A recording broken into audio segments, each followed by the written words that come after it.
جو اس کی امامت اور گواہی سے منع کرتی ہیں تو بدرجہ اولا اس کی امامت اور فیصلہ کرنے کو منع کرتی ہیں۔ کتابت کے بارے میں اکثر فقہاء کا نظریہ ہے کہ شرط ہے، کیونکہ وہ بہت سی ایسے اس کو مسائل پیش آنے ہیں کہ جن کو جاننے کے لیے اس سے کتابت کو بھی جاننا ضروری ہے۔ بعض نے کہا جیسے صاحب جواہر ہے کہ یہ شرط نہیں ہے، روایات مطلق ہیں، اگر وہ فقاہت اور اجتہاد پر پہنچ گیا ہے تو پھر وہ قاضی بھی بن سکتا ہے غیبت کے دور میں۔ اور اس کے لیے استدلال کرنا کہ کتابت نبوت میں معتبر نہیں ہے، جبکہ نبی اکرم سید المرسلین ہیں اور تمام جو قاضیوں کے سردار ہیں،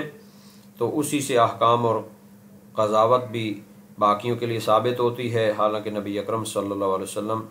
کتابت کو نہیں جانتے تھے، جیسا کہ قرآن میں ہے سورہ عنکبوت آیت نمبر 48، وَمَا كُنْتَ تَتْلُو مِنْ قَبْلِهِ مِنْ كِتَابٍ وَلَا تَخُطُّهُ بِيَمِينِكَ إِذًا لَارْتَابَ الْمُبْطِلُونَ۔ آپ تو نہ کسی کتاب کو پڑھتے تھے اور نہ ہی اپنے ہاتھ سے لکھتے تھے، ورنہ تو یہ مبطلون جو ہیں یہ شک و شبہ میں پڑ جاتے۔ تو اس میں یہ ہے کہ یہ نبی اکرم صلی اللہ علیہ وآلہ وسلم کے لیے مختص ہے، چونکہ آپ محفوظ اور معصوم ہیں، سہو و نسیان نہیں کرتے، اور کسی مصلحت کے تحت ان چیزوں کو یعنی نبی اکرم نے استعمال نہیں کیا، نہیں تو وہ تو تمام کمالات پر فائز ہیں۔ اسی طرح کتابت شرط ہونے کی دلیل بھی ضعیف ہے، چونکہ ممکن ہے کہ وہ بندہ کوئی کاتب ساتھ امانت دار رکھ لے جو اس کو لکھنے سے بے نیاز کرے، اور اس سے وہ اپنے تمام مسائل کو بھی ساتھ ساتھ لکھتا رہے۔